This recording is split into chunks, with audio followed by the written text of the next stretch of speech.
So yes guys, maths అంటేనే గణేష్ గారు అంటేనే మ్యాథ్స్ అన్న టైటిల్ ఉన్న పర్సన్ని మరి లేట్ చేయకుండా కలిసేద్దాం పదండి.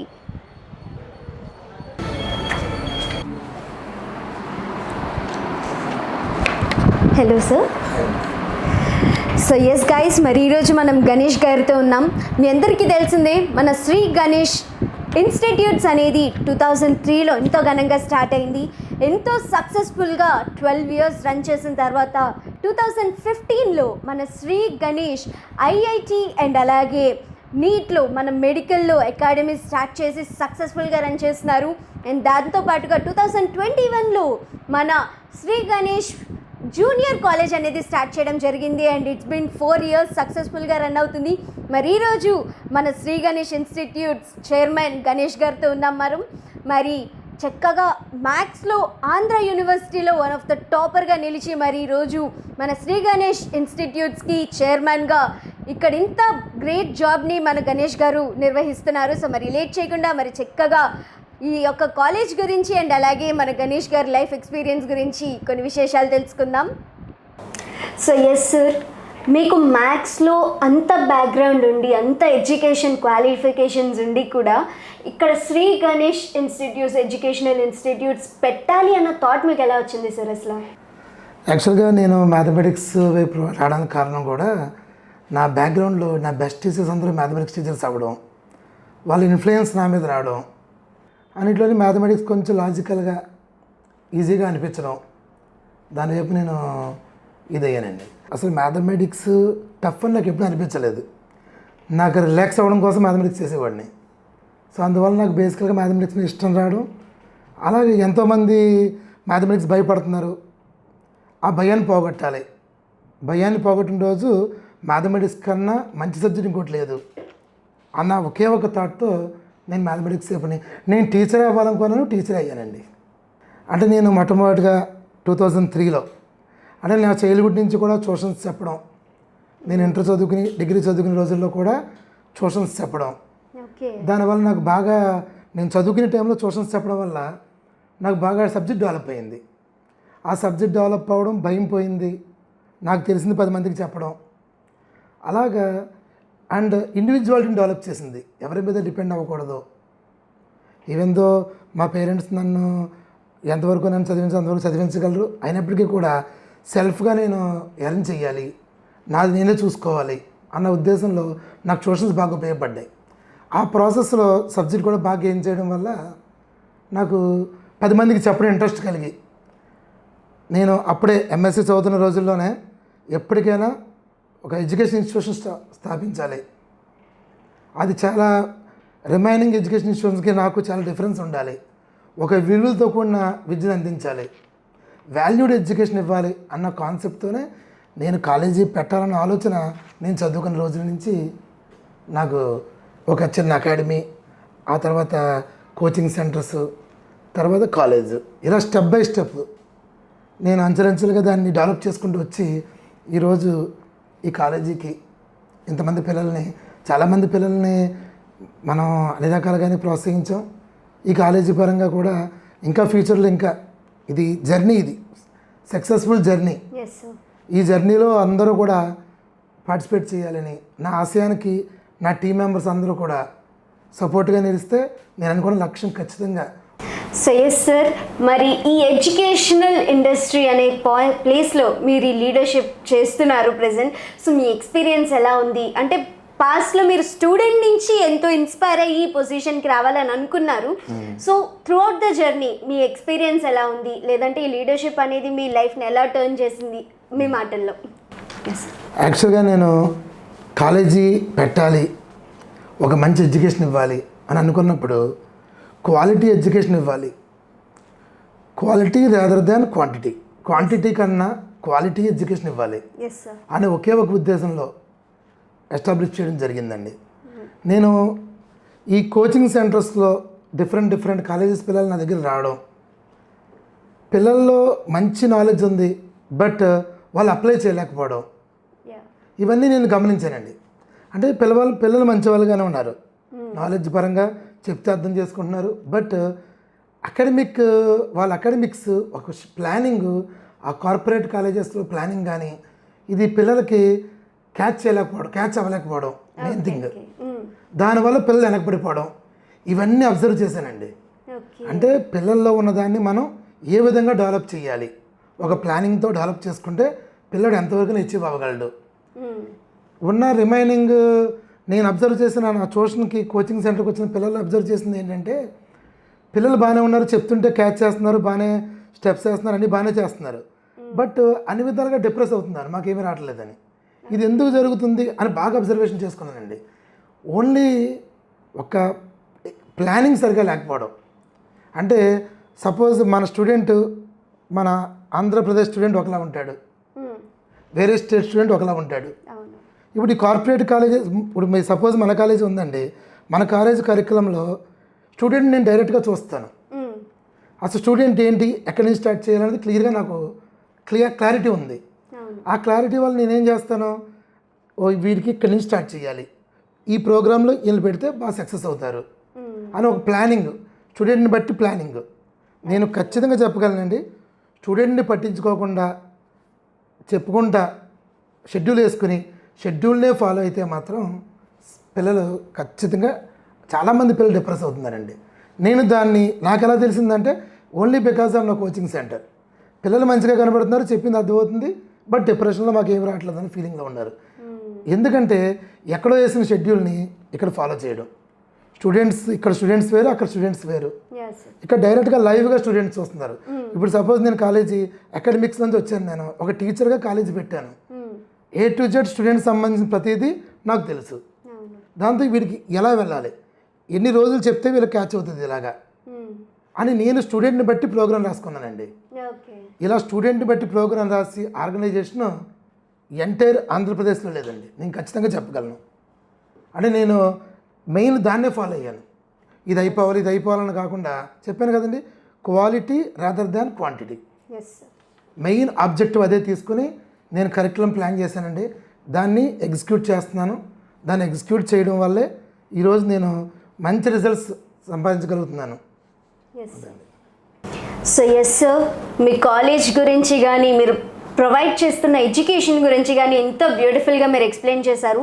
మరి మన శ్రీ గణేష్ కాలేజ్ యొక్క ఫ్యూచర్ విజన్ ఏమనుకుంటున్నారు? మేడం, ఫ్యూచర్ విజన్ అంటే పిల్లలకి విలువలతో కూడిన ఎడ్యుకేషన్ ఇవ్వాలి. అంటే ఒక ఐఐటి అనో, మెడికల్ అనో, లేదా రిమైనింగ్ కోర్సెస్ అనో ఇలా కాకుండా ఎడ్యుకేషన్ అంటే ప్రతి సమస్యకి ఒక సొల్యూషన్. నా ఉద్దేశంలో education is a solution for each and every problem.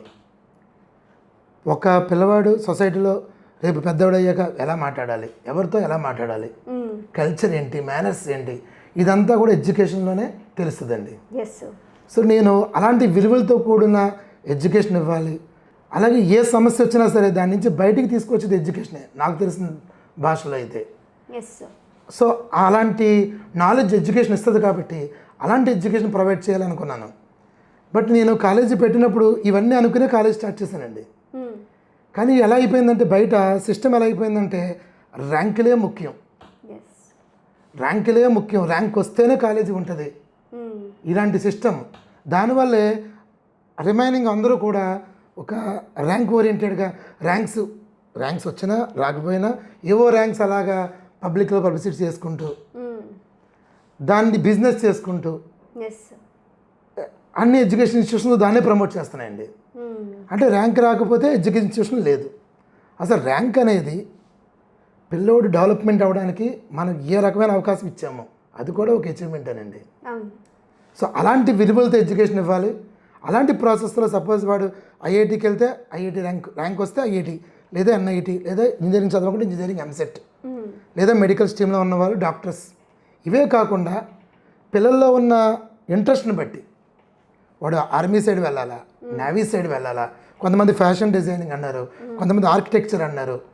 అలాగా పిల్లల్లో ఏమేమి ఆలోచనలు ఉన్నాయి, మనం ఆలోచనలు వాల్యూ ఇస్తూ వాళ్ళ ఇంట్రెస్ట్ని వాల్యూ ఇస్తూ ఆ వేలో మనం ప్రోత్సహించాలి.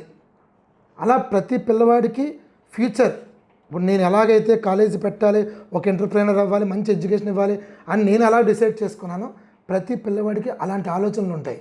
ఆ ఆలోచనని డెవలప్ చేసుకుంటూ ఆలోచన పిల్లలు వెళ్ళేలా కనుక మనం గైడెన్స్ ఇవ్వగలిగితే ఖచ్చితంగా ర్యాంకులు కాదు, పిల్లల యొక్క డెవలప్మెంటే నా ఉద్దేశం అండి. కాలేజీకి ఈ ప్రాసెస్లో ర్యాంకులు వస్తాయి, మంచి మంచి ప్లేస్మెంట్లో పిల్లలు జాయిన్ అవుతూ ఉంటారు, మంచి మంచి ప్లేస్మెంట్లో సెలెక్ట్ అవుతూ ఉంటారు. ఇవన్నీ కామన్గా జరుగుతాయండి. బట్ విలువలతో కూడిన ఉపయోగపడే విద్యను అందించాలి అని ఒకే ఒక ఉద్దేశమే ఈ శ్రీ గణేష్ ఎడ్యుకేషన్ ఇన్స్టిట్యూషన్ యొక్క లక్ష్యం అండి. సో ఎస్ సార్, మీరు ఇప్పుడే చెప్పారు, మరి బయట అయితే నిజంగానే ర్యాంక్స్ కోసం చాలా ఫైట్స్ అవుతున్నాయి. ప్రతి ఎడ్యుకేషనల్ ఇన్స్టిట్యూట్ అనేది కూడా మాకు ఇంతమంది టాపర్స్ ఉన్నారు, ఇన్ని ర్యాంక్స్ వస్తున్నాయి, మొత్తం మా కాలేజ్ ఎంత ర్యాంక్స్ అన్నట్టే చూపిస్తున్నారు. సో ఎస్, మరి మన శ్రీ గణేష్ కాలేజ్ కూడా ర్యాంక్స్ కోసం ఫైట్ చేస్తారా? మీరు ఎంకరేజ్ చేస్తారా మీరు ర్యాంక్స్ తెచ్చుకోవాలి అని? ర్యాంక్స్ అనేవండి ఎవరో ఒకరికే వస్తాయి. ర్యాంక్ అనేది ఒకరికే ర్యాంక్ వస్తుంది. దాన్ని చూపించే విధానం మాత్రం ఎన్నో సంవత్సరాలు వచ్చిన ర్యాంక్స్ కూడా ఓన్ చేసుకుని అవే వేసి పబ్లిసిటీ చేస్తున్నారండి బయట. సో నేను ర్యాంక్స్ కన్నా నెంబర్ ఆఫ్ సెలక్షన్స్కి ఇంపార్టెంట్ ఇస్తానండి. ఎంతమంది సెలెక్ట్ అయ్యారు, ఎంతమందికి ఆ కోర్సులో సెలెక్ట్ అయ్యారు, ఎంతమంది డాక్టర్స్లో సెలెక్ట్ అయ్యారు, ఎంతమంది అగ్రికల్చర్ బీఎస్సీలో సెలెక్ట్ అయ్యారు, ఇలాగ నెంబర్ ఆఫ్ సెలెక్షన్స్. కాలేజీలో ఉన్న వాళ్ళు, కాలేజీలో చదువుతున్న ప్రతి స్టూడెంటు వారి కెపాసిటీని బట్టి, మన యొక్క దాన్ని బట్టి ఎంతమంది, how many more number of children got seats in our campus. నేను దానికి ఎక్కువ ప్రయారిటీ ఇస్తానండి. ర్యాంక్ అనేది ఒకటికే వస్తుంది, బట్ నా ప్రయారిటీ మాత్రం నెంబర్ ఆఫ్ సెలెక్షన్స్. ఎక్కువ సెలెక్షన్స్ అయితే అప్పుడు ఖచ్చితంగా అది కాలేజ్ టీం యొక్క గొప్పతనం అండి. ఒక్కడికే ర్యాంక్ వచ్చిందంటే ఆ స్టూడెంట్ గొప్పతనం అండి అది. సో ఎస్ సార్, మరి మీరు ర్యాంక్స్ కోసం ఫైట్ చేయకుండా పిల్లల్ని సెలెక్షన్ వైజ్గా చూస్ చేస్తామని చెప్పారు. మరి వాళ్ళకి ఎడ్యుకేషన్ ప్రొవైడ్ చేసేటప్పుడు మనకి డిఫరెంట్ టైప్స్ ఆఫ్ స్టూడెంట్స్ ఉంటారు. డల్ ఉంటారు, యావరేజ్ ఉంటారు, అండ్ అలాగే టాప్ క్లాస్, ఫస్ట్ క్లాస్ వచ్చే స్టూడెంట్స్ కూడా ఉంటారు. సో మరి వాళ్ళని ఎలా డిఫరెన్షియేట్ చేస్తారు? అండ్ వాళ్ళకి అంటే ఇండివిజువల్గా మీరు ప్యాంపర్ చేసి ప్రిపేర్ చేస్తారా వాళ్ళ ఎడ్యుకేషన్కి, లేకపోతే మీరు ఎటువంటి స్టెప్స్ తీసుకుంటారు స్టూడెంట్స్ దగ్గర? యాక్చువల్గా స్టూడెంట్స్ వాళ్ళు ఇంతకుముందు చదివిన బేస్ నుంచి చదివిన ఎడ్యుకేషన్ బట్టి వాళ్ళు యావరేజ్, అబవ్ యావరేజ్, మెరిట్ అని డిసైడ్ చేస్తున్నారు. కానీ బట్ అందరూ ఒకే స్టేజ్లో ఉంటారండి. వాళ్ళు పెరిగిన వాతావరణం కానీ, వాళ్ళు చదివిన స్కూల్స్ బేసిక్ నుంచి ఉన్న ఫౌండేషన్ వల్ల వాళ్ళు అన్ని రకాలుగా మారుతున్నారు. ఇక్కడ నేను అబ్జర్వ్ చేసింది ఏంటంటేనండి, ఒక యావరేజ్ స్టూడెంట్కి మనం దగ్గరుండి మానిటరింగ్ చేస్తే ఒక 2 or 3 monthsలో వాడు మెరిట్ స్టూడెంట్ స్థాయికి రీచ్ అవ్వగలడండి యావరేజ్ స్టూడెంట్కి. సో వాళ్ళకి ఏం చేస్తామంటే వాళ్ళ కరికులం బేస్ నుంచి స్టెప్ బై స్టెప్ పెరిగేలా చేయడం. ఒక 2 or 3 monthsలో వారు అక్కడి నుంచి మెరిట్ స్థాయికి వెళ్ళడం. అలాగే మనకి మెరిట్ స్టూడెంట్ వచ్చాడు అనుకోండి, మెరిట్ స్టూడెంట్ వస్తే మనకు కొంచెం ఈజీ. ఎందుకంటే వాళ్ళ చేత వర్క్ చేయించాలి బాగా. చెప్పేది ఒక్కసారి చెప్తే క్యాచ్ చేసేస్తారు. సో చేయించే వర్క్ పెంచాలి వాళ్ళకి. సో మెరిట్ స్టూడెంట్కి వర్కింగ్ ప్రాసెస్లో కొంచెం వర్క్ ఎక్కువగా చేయించడం, దాని ద్వారా మంచి ఫలితాలు వస్తున్నాయి.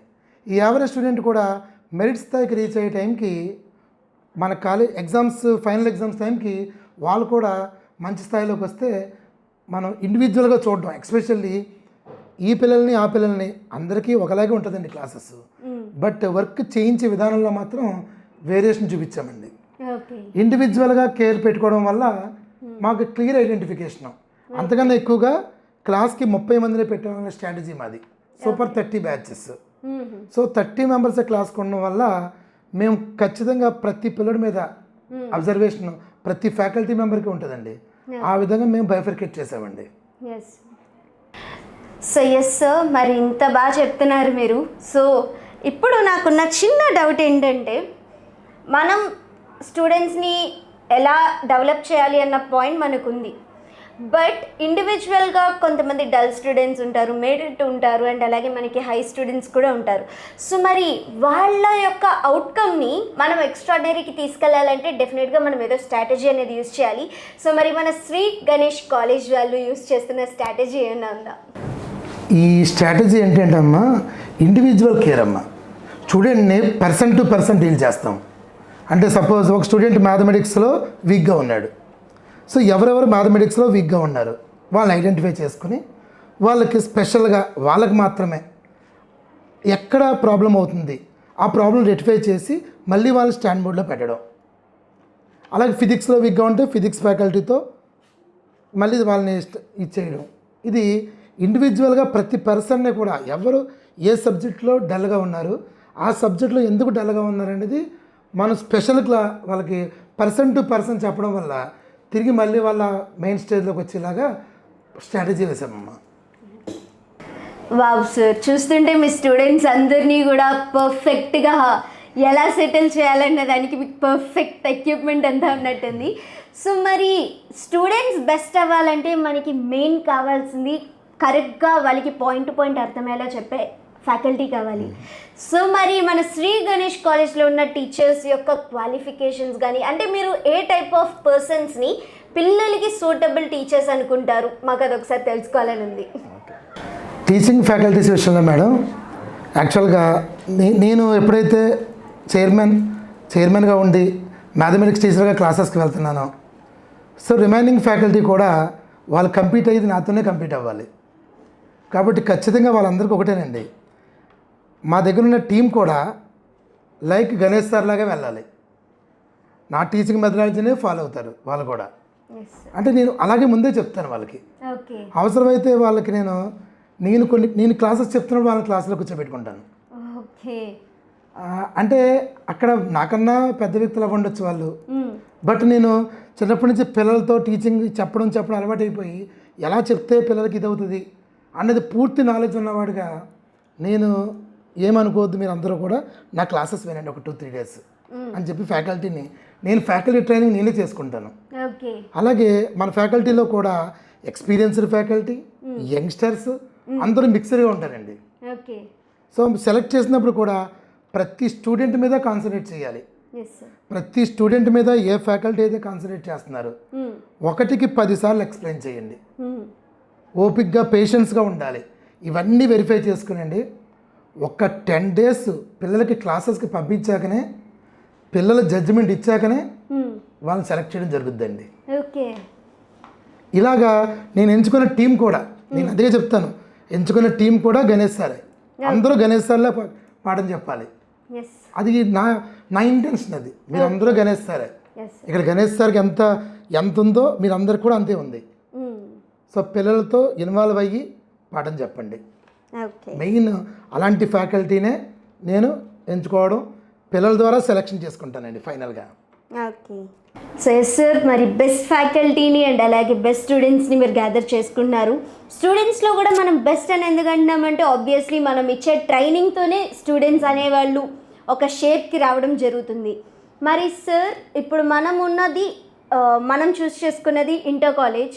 సో ఇంటర్ అనేది వాళ్ళ టీనేజ్, అప్పుడప్పుడే స్టార్ట్ అవుతున్న లైఫ్, అసలు ఎంజాయ్మెంట్ మీద పిల్లలకి ఫోకస్ ఎక్కువ ఉంటుంది. అండ్ అలాంటి టైంలో మనం ఎడ్యుకేషన్ని వాళ్ళకి ప్రాపర్గా అందించాలంటే చాలా స్ట్రెస్ ఫీల్ అవుతారు. సో మరి ఆ స్ట్రెస్ అనేది మీ స్టూడెంట్స్కి అందుతుందా, లేకపోతే స్ట్రెస్ ఫ్రీ ఎడ్యుకేషన్ అనేది మనం చేస్తున్నామా, అంటే ఎట్లా మీరు మేనేజ్ చేయగలుగుతున్నారు? యాక్చువల్గా ఇంటర్మీడియట్ స్టేజ్ అనేది అండి చాలా crucial stage. Crucial stage of children's life. అవును. సో రకరకాల డీవియేషన్స్, రకరకాల చేంజెస్. దీనివల్ల మేము చాలా కేరింగ్ ఉండాలి. తల్లిదండ్రులు చిన్నప్పుడు ఎంత కేరింగ్గా పిల్లల్ని పెంచారో ఇంటర్మీడియట్ 2 years కూడా అంతే కేరింగ్ మేము కూడా చూడాలి. సో స్ట్రెస్ అనేది నేను ఎప్పుడు తీసుకోలేదు, మా పిల్లలకు కూడా ఎప్పుడు స్ట్రెస్ అనేది రాదండి 100%. ఎందుకంటే ఏ రోజు చెప్పిన పాఠం ఆ రోజే ప్రాక్టీస్ అయ్యేలాగా, ఏ రోజు చెప్పింది ఆ రోజే చదివేలాగా మేము ఒక ప్రోగ్రామ్ డిజైన్ చేసుకున్నామండి ప్రతిరోజు.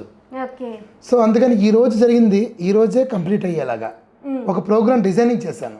ఆ డిజైనింగ్ వల్ల ఏ వీక్ ఆ వీక్, ఏ మంత్కి ఆ మంత్ అవ్వాల్సిన సిలబస్ అవడంతో పాటు పిల్లలకి అవన్నీ కూడా అండర్స్టాండ్ అయిపోవడం కూడా జరిగిపోద్దండి.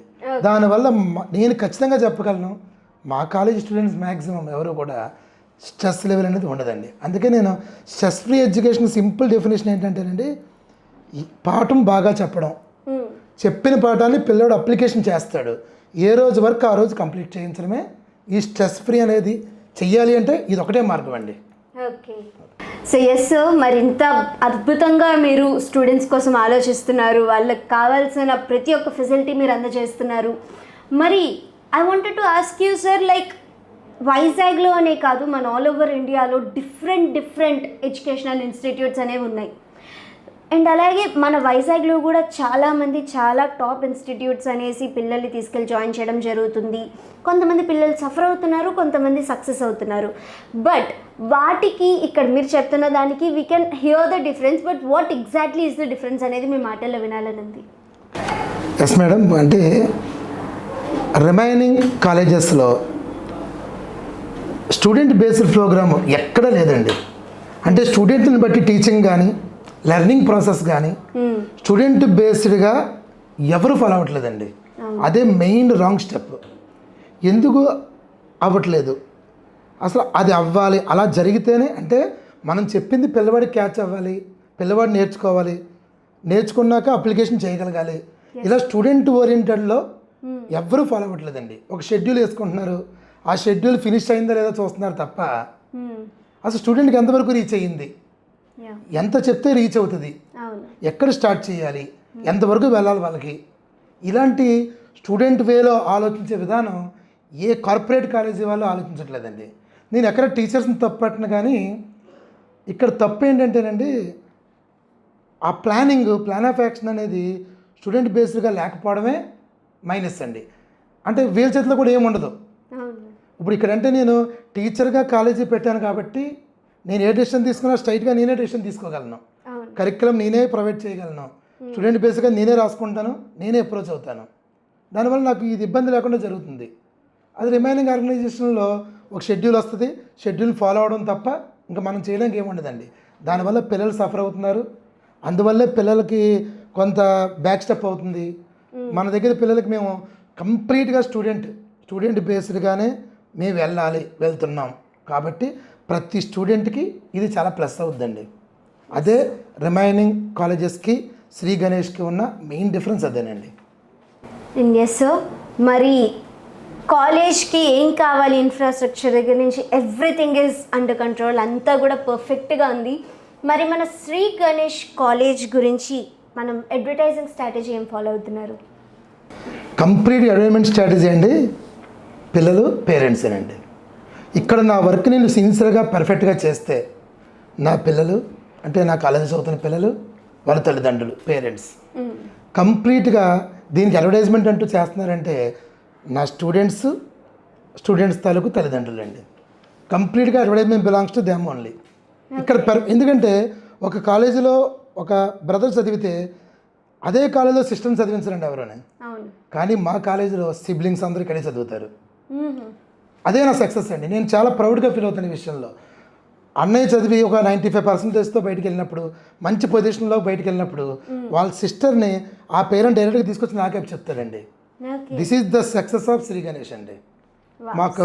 మా అడ్వర్టైజ్మెంట్ అంతా కూడా complete depend upon students results, students and parents అండి. ఎస్ సార్, మరి A to Z అన్ని టాపిక్స్ మనం కవర్ చేయడం జరిగింది. బట్ లాస్ట్ బట్ నాట్ లీస్ట్గా మీరు పేరెంట్స్కి అండ్ అలాగే మీ స్టూడెంట్స్కి కానీ బయట చదువుతున్న పిల్లలకి కానీ మీరు ఇచ్చే టిప్స్ ఏమైనా ఉన్నాయా? నేను పేరెంట్స్కి ఇచ్చే ఒక సజెషన్ ఏంటంటేనండి, ఒక్కసారి పిల్లవాడిని మాకు అప్పచెప్పాక, టీచర్స్కి అప్పచెప్పాక టీచర్ కంప్లీట్గా చూసుకుంటారండి. అంటే నేను ఎప్పుడు మా కాలేజీ పేరెంట్స్ కూడా అందరికీ చెప్తాను, స్టూడెంట్ని నాకు హ్యాండ్ ఓవర్ చేశాక కంప్లీట్గా వాడిని డెవలప్ చేసే బాధ్యత నేను తీసుకుంటాను. నేను తీసుకునే స్టెప్స్కి నా పేరెంట్స్ అందరూ నాకు సపోర్ట్ చేస్తున్నారు. బట్ ఎవ్వరు కూడా మధ్యలో అడ్డు రాకూడదండి. సపోజ్ ఇప్పుడు చిన్న ఎగ్జాంపుల్ చెప్తున్నాను. ఒక హాస్పిటల్కి వెళ్ళి మెడిసిన్ తీసుకున్నాక డాక్టర్ చెప్పిన మెడిసిన్ ఖచ్చితంగా ప్రతి వాళ్ళు వాడాలి. అలాగే మీరు నాకు అప్పచెప్పాక నేను చెప్పినట్టు ప్రతి వారు ఫాలో అయితే మన పిల్లల యొక్క ఫ్యూచర్ చాలా బాగుంటుందండి. ఎందుకంటే ఇదివరకు పిల్లలు పేరెంట్స్ మధ్య ఉన్న కమ్యూనికేషన్ ఇప్పుడు చాలా ఫ్రెండ్లీ అయిపోయిందండి. ఈ ఫ్రెండ్లీ అయిపోవడం వల్ల స్టూడెంట్ ఏది చెప్తే అది పేరెంట్ వినడం మెయిన్ థింగ్. స్టూడెంట్ వాళ్ళకి ఏది కన్వీనియంట్గా ఉంటే అది మనకు నెరేట్ చేస్తారు ఇంటికి వెళ్ళి. దాన్ని పేరెంట్ రిసీవ్ చేసుకుని స్టూడెంట్ చెప్పిన మాట వింటే ఈ ఇంటర్మీడియట్ స్టేజ్లో ఖచ్చితంగా 100% ఏ పేరెంటు స్టూడెంట్ చెప్పిన మాటని అకాడమిక్స్ పరంగా చదువు పరంగా మాత్రం మీరు వినకూడదండి. ఖచ్చితంగా మీరు కాలేజీలో మీరు చెప్పారు కాబట్టి వచ్చి టీచర్తో మాట్లాడాలి. టీచర్స్తో మాట్లాడి క్లియర్గా తెలుసుకోవాలి ప్రతి విషయమని. తెలుసుకుని మాకు చెప్పారు కాబట్టి ఖచ్చితంగా మా ఫ్యూచర్ కూడా వాళ్ళ ఫ్యూచరే మా ఫ్యూచర్ కూడానండి. ఇక్కడ అందరూ గుర్తించాలి అది. సో పిల్లడు మంచి ఫ్యూచర్లోకి వెళ్తేనే నేను మంచి ఫ్యూచర్లోకి వెళ్తాను. కాబట్టి నేను కూడా మా అబ్బాయికి ఎలాంటి ఎడ్యుకేషన్ ఇస్తానో నా కాలేజీలో చదువుతున్న ప్రతి పిల్లవాడికి అలాంటి ఎడ్యుకేషన్ ఇస్తాను. దీనికి ఖచ్చితంగా పేరెంట్స్ సపోర్ట్ ఉండాలండి. పేరెంట్స్ కనుక పిల్లల్ని వెనకేసుకురావడం, పిల్లలు చెప్పిన మాట వినడం వాళ్ళకి జరిగితే ఈ కరిక్యులం ఇంత స్ట్రాంగ్ కరిక్యులంలో కూడా పిల్లోడు మంచి పొజిషన్లోకి రాకుండా ఉండడానికి ఎక్కువ అవకాశాలు ఉన్నాయండి. ఒక బాధ్యత గల టీచర్ మీద వదిలేసినప్పుడు ఆ బాధ్యత ఖచ్చితంగా ఆ టీచర్ తీసుకుంటారు. కాబట్టి టీచర్నే మీరు ఫాలో అవ్వాలండి. మీకు ఏదైనా ప్రాబ్లం వచ్చింది అనిపించింది అంటే వెంటనే టీచర్ని కలిసి ప్రాబ్లం ఎక్స్ప్లెయిన్ చేయాలి. మీరు దాన్ని రెక్టిఫై చేసుకోవాలి. ఇదంతా మ్యూచువల్గా మనందరం కలెక్టివ్గా చేస్తే మన పిల్లవాడి ఫ్యూచరు ఎక్సలెంట్ పొజిషన్లోకి మనందరూ కలెక్టివ్గా టీం వర్క్గా వెళ్తుందండి. టీం వర్క్గా కష్టపడితే మన పిల్లవాడు మంచి ఫ్యూచర్లోకి వెళ్తాడండి. కాబట్టి డియర్ పేరెంట్స్, ఎప్పుడూ చెప్పే మాటే పిల్లలు చెప్పింది వినండి. బట్ అది కరెక్టా కాదా అన్నది టీచర్స్ దగ్గరికి వచ్చి డెసిషన్ తీసుకోండి. మనందరూ కలెక్టివ్గా ఒక మంచి నిర్ణయం తీసుకుందాం. మంచి రిజల్ట్ వైపు, మంచి ఫ్యూచర్ వైపుకు పిల్లల్ని తీసుకెళ్దాం. ఇంకా పిల్లల విషయానికి వస్తే మా రోజుల్లో మేము హార్డ్ వర్క్ చేసామండి. హార్డ్ వర్క్ చేసాం. కానీ ఇప్పుడు హార్డ్ వర్క్ అవసరం లేదండి, స్మార్ట్ వర్క్ చేయాలి. స్మార్ట్గా ఎవరైతే థింక్ చేస్తున్నారో ఈజీగా గోల్కి రీచ్ అయిపోతారండి. బట్ ఏంటంటే ఇష్టంతో చేయాలి, కొంచెం concentration levels. Social media, especially social మీడియాకి దూరంగా ఉండాలి. అంటే టెక్నాలజీని యూజ్ చేసుకుంటే మంచిగా ఉపయోగపడుతుంది. బట్ వేరియస్ వేస్లోకి యూజ్ చేసుకుంటే ఆటోమేటిక్గా మన గ్రాఫ్ పడిపోద్దండి. సోషల్ మీడియాకి అవసరాన్ని బట్టి మాత్రం ఉపయోగించండి, అవసరం లేనప్పుడు దాన్ని పక్కన పెట్టండి. హార్డ్ వర్క్ ప్లేస్లో స్మార్ట్ వర్క్ రీప్లేస్ అయింది కాబట్టి స్మార్ట్గా ఆలోచించండి. మీ కెరియర్ని కరెక్ట్గా బిల్డప్ చేసుకోవడానికి ఈ ఇంటర్మీడియట్ 2 years స్టేజ్ అనేది చాలా కీ రోల్ అండి. ఇంటర్మీడియట్ నేను చదివిన స్కూల్స్ అన్ని గవర్నమెంట్ స్కూల్స్ ఏమైనా సరే, ఇంటర్మీడియట్ మా నాన్నగారు ఒక ప్రైవేట్ కాలేజీలో జాయిన్ చేశారండి. ఆయన తీసుకున్న డెసిషనే ఈరోజు ఇంత పెద్ద సంస్థకి పునాది అండి. ఎందుకంటే ఆయన ఆ రోజు ఆలోచించారు ఒక కాలేజీలో జాయిన్ చేయడం, ఆ కాలేజీ అక్కడ రావడం, నేను నేర్చుకోవడం, అదంతా కూడా నాకు చాలా ఉపయోగపడింది. అందుకని ఎగ్జాంపుల్ ఎవరికి చెప్పనండి, బాగా నేర్చుకున్నాను, సబ్జెక్ట్ బాగా నేర్చుకున్నాను కాబట్టి ఈరోజు కాలేజీ పెట్టగలిగాను. కాబట్టి సరైన డెసిషన్ ఇంటర్మీడియట్లో తీసుకునేది సరైన డెసిషన్ అండి. ఆ సరైన డెసిషన్ ఇంటర్మీడియట్ కాలేజ్లో తీసుకుంటే పిల్లలు కరెక్ట్ వేలో వెళ్తే మంచి పొజిషన్లో ఫ్యూచర్లో కనబడతారండి. Yes sir, last but not least నాకు ఒక చిన్న డౌట్ ఉంది. ఎందుకంటే like after I finish my 10th my parents మా పేరెంట్స్ కూడా పర్సనల్గా స్ట్రగుల్ అయ్యారు. ఏ కాలేజ్ చూస్ చేయాలి, ఎలా చూస్ చేయాలి, అంటే మనకంటూ ఒక స్పెషలైజ్డ్గా ట్రీట్ చేసే కాలేజ్ ఏదైనా ఉంది అనేది వాళ్ళకి అర్థం కాలేదు. సో ఆ పాయింట్ ఆఫ్ వ్యూ అనేది చాలా క్రిటికల్ స్టేజ్ అది పేరెంట్స్కి. సో వాళ్ళకి ఒక గుడ్ కాలేజ్ని చూస్ చేసుకోవాలి అంటే ఎలా అన్న చెప్పడానికి మీ దగ్గర ఏమైనా ఐడియా ఉందా? ఎస్ మేడం, ఇది చాలా మంచి క్వశ్చన్ అడిగారు మీరు. ఇదేంటంటే నెంబర్ ఆఫ్ కాలేజెస్ పెరిగిపోవడం, అలాగే కాలేజీకి పేరెంట్, ఇదివరకు రోజుల్లో పేరెంట్ కాలేజీకి వచ్చి విజిట్ చేసి ఇక్కడ ఎవరున్నారు ఏంటి అని ఎంక్వైరీ చేసుకునేవారు. ఇప్పుడు ఏంటంటే మార్కెటింగ్, నెట్వర్క్ సిస్టంలో పేరెంట్స్ దగ్గరికే వెళ్ళిపోతున్నారు.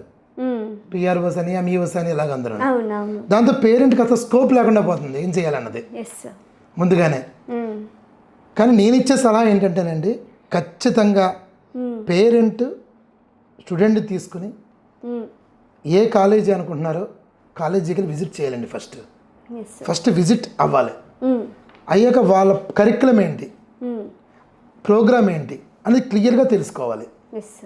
రెండోది నెంబర్ ఆఫ్ స్టూడెంట్స్ గుంపులుగా బ్రాండ్ నేమ్ యూజ్ చేసుకుని చాలామంది బ్రాండ్ నేమ్ యూజ్ చేసుకుని గుంపులుగా పిల్లల్ని ఓన్లీ ఏదో 4-5 ర్యాంకులు ప్రొడ్యూస్ చేసి ఆ బ్రాండ్ మాకు ఇంత బ్రాండ్ ఉందని చెప్పి పేరెంట్స్ కూడా అదే బ్రాండ్కి మా పిల్లలు కూడా వచ్చేస్తే అక్కడ జాయిన్ అయిపోతేని అన్న మైండ్ సెట్లో పేరెంట్స్ ఉన్నారండి. అవును. నేను ఒక సింపుల్గా చెప్తున్నాను, ఏదో నేను చెప్తున్నానని కాదు, నా 25 ఏళ్ళ కష్టం ఈ కాలేజ్ అండి. సో నా పేరు నేను పొగట్టుకోను. అవును. కానీ నా పేరు కోసం నేను ఏం చెయ్యాలి, నేను ఏ ఉద్దేశంతో పెట్టాను, ఖచ్చితంగా ఈ బ్రాండ్ నేమ్ల వెంట పడకుండా లిమిటెడ్ స్ట్రెంత్తో క్లాస్కి 30 మంది అంటే 30 మందిని కూర్చోబెడతాను. లిమిటెడ్ స్ట్రెంత్తో ఇండివిజువల్గా కేరింగ్ ఉన్న ఒక ఆర్గనైజేషన్లో చైర్మన్ని కలవాలంటే ఎనీ ఆర్గనైజేషన్ చైర్మన్ కలవడం ఇంపాసిబుల్ అండి. సో చైర్మనే పిల్లలతో పాటు ఉంటారండి మన ఆర్గనైజేషన్లో. కాబట్టి అలాంటి ఆర్గనైజేషన్స్ని ఎంచుకోవాలి. నేను నా దగ్గర చేయమని నేను చెప్పట్లేదండి, బట్ వాళ్ళ సెలెక్షన్ అలా చేయాలి. ఏంటి బ్రాండ్ ముఖ్యం కాదండి, చూసుకోవాల్సింది మన పిల్లడు ఎక్కడ కేరింగ్లో ఉంటాడు, మనం వెళ్ళి మాట్లాడే అవకాశం ఎక్కడ ఉంటుంది, ఇండివిజువల్ కేర్ ఎక్కడుంది, గుంపుల్లో జాయిన్ చేయకుండా క్రౌడ్ పుల్లింగ్లోకి వెళ్లకుండా ఇంటర్మీడియట్ స్టేజ్లో లిమిటెడ్గా ఉన్న స్ట్రెంత్ ఉన్న కాలేజెస్లో మంచి ఫ్యాకల్టీ ఆధ్వర్యంలో ఏ కాలేజ్ అయితే రన్ అవుతుందో అలాంటి కాలేజీని సెలెక్ట్ చేసుకుని విజిట్ చేసి మాట్లాడి ఫైనల్ డెసిషన్ తీసుకుంటేనండి పిల్లల యొక్క కెరియర్ చాలా బాగుంటుందండి. కాబట్టి నేను ఇది చేస్తున్నాను, నేను చెప్పిందే చేస్తానండి. ఇంత కాన్ఫిడెంట్గా నేను చెప్పగలుగుతున్నాను అంటే నా ప్రోగ్రామ్, నా 25 ఏళ్ళ కష్టం శ్రీ గణేష్ జూనియర్ కాలేజ్ అండి. అంతకన్నా బ్రాండ్ నేమ్ ఏముంటుందండి? నా పేరు మీదే కాలేజ్ రన్ అవుతున్నాను, అంతకన్నా బ్రాండ్ నేమ్ ఇంకేం చెప్పగలను నేను? 25 ఏళ్ళు కష్టపడితే ఈ స్టేజ్కి వచ్చాను. నేను చిన్న నెగ్లిజెన్స్ చేస్తే బిల్డప్ చేయడానికి ఎంత టైం పట్టిందండి, పోగొట్టడానికి 1 నిమిషం చాలు. కాబట్టి ప్రతి నిమిషం అలర్ట్గా ఉంటాను. పిల్లోడి యొక్క డెవలప్మెంట్ నేను మ్యాథమెటిక్స్ క్లాస్లో చెప్పాలంటే పిల్లలకి ఎప్పుడూ చెప్తాను, students success is directly proportional to college success and my goal, my ambition, this is my ambition అండి. కాబట్టి డియర్ పేరెంట్స్ ఖచ్చితంగా మీరు విజిట్ అవ్వాలి. అందుకే నేను స్లోగన్ చెప్పానండి, visit once, listen once, then decide.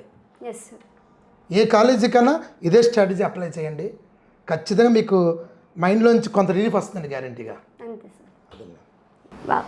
Yes sir. మరి పేరెంట్స్, స్టూడెంట్స్ అండ్ అలాగే వాళ్ళ స్టూడెంట్స్ లైఫ్ స్టైల్ని ఎలా చేంజ్ చేయాలన్న ప్రాపర్ ఆన్సర్ మీరు మాకు ఇచ్చేశారు. సో మరి మా వ్యూవర్స్ అందరికీ కూడా ఈ టిప్స్ హెల్ప్ఫుల్గా ఉంటాయని మనస్ఫూర్తిగా కోరుకుంటున్నాం. With this thank you so much sir, me valuable టైంని మా కోసం స్పెండ్ చేసి మా పేరెంట్స్ అండ్ అలాగే మా స్టూడెంట్స్ అందరికీ కూడా మీ వాల్యుబుల్ టిప్స్ అందజేశారు. With this we're concluding the interview. Thank you and all. Thank you.